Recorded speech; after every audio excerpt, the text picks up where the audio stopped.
Peanut butter is the quintessential North American sandwich spread, but is eating peanut butter good for weight loss, or is it just going to cause weight gain? Hi, I'm Dr. Brian Young, a naturopathic doctor in Toronto. Let's talk about peanut butter and help you decide whether you should be eating it on your weight loss diet.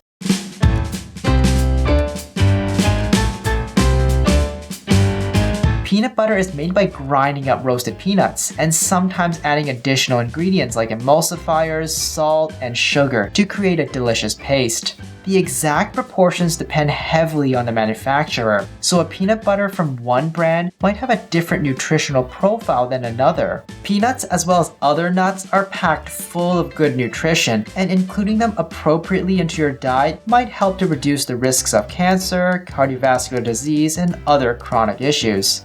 Peanut butter versus other nut butters. Other nut butters like almond butter are made in a similar fashion to peanut butter.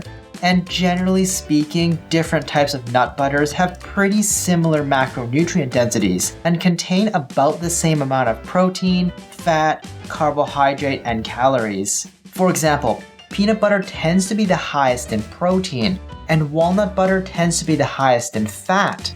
But if you're only having like 1 to 2 tablespoons per day, the difference is somewhat minimal. There are some differences between specific nutrients, however. For example, almond and walnut butter tend to have more omega-3 fats. Sunflower butter has higher amounts of vitamin E, and sesame butter and tahini tend to have a larger variety of other micronutrients. So choosing which nut butter you eat should largely depend on which nutrients you want and which taste you prefer. Sweet spreads like Nutella or other chocolatey spreads don't count as nut butters in my opinion. Real nut butters should be mostly made of nuts, with small amounts of sugar. Nutella is mostly made of sugar, with small amounts of nuts. I suggest avoiding these sweet chocolatey spreads as they have more in common with dessert icings than nut butters. Whole peanuts versus peanut butter. Eating whole peanuts will have slightly more protein and fiber and slightly less calories and carbohydrate than peanut butter. As a result, some studies suggest that eating whole nuts will be better than eating nut butters in terms of weight control and health, since whole nuts have less sugar, are less refined, and retain more of their fiber and protein content. This might be the case, especially if too much sugar, salt, or fat is added to the peanut butter. So if you prefer to have whole peanuts, have the whole peanut naturally by itself, and make sure you avoid peanuts that have been heavily flavored or coated with sugar or chocolate.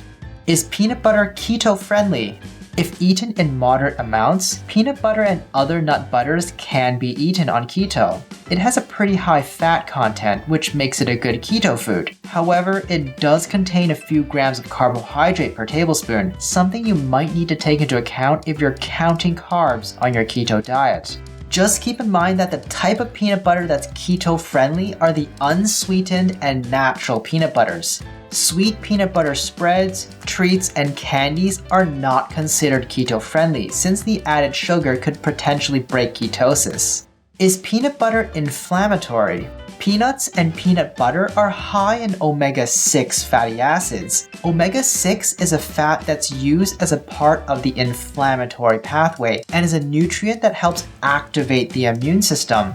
Some studies also observe that people with high intakes of omega-6 fat compared to omega-3 fat appear to have an increased risk of a number of diseases. As a result, some people automatically assume that peanut and peanut butters are going to be highly inflammatory. However, we don't have good evidence to support this assumption. The mere fact that peanuts contain more omega-6 doesn't mean that it will cause inflammation or increase health risks.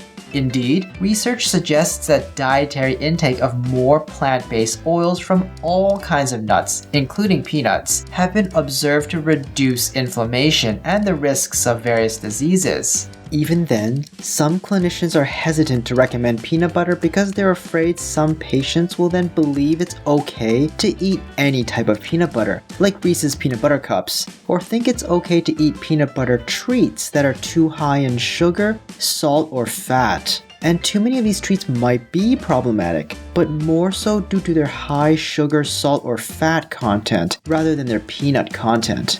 Regardless, unless you're actually sensitive or allergic to peanuts, having a little bit of unsweetened and natural peanut butter is not likely going to cause any inflammation. So now let's take a look at the strengths and weaknesses of eating peanut butter on your weight loss diet.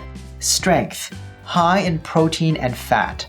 Peanut butter is chock full of fat and protein, which is why it's often recommended on low carbohydrate or ketogenic diets. The large amount of fat make peanut butter quite filling, which can help you to manage hunger and appetite. Weakness: high calorie density. Because peanut butter is so high in fats, it tends to be quite high in overall calories.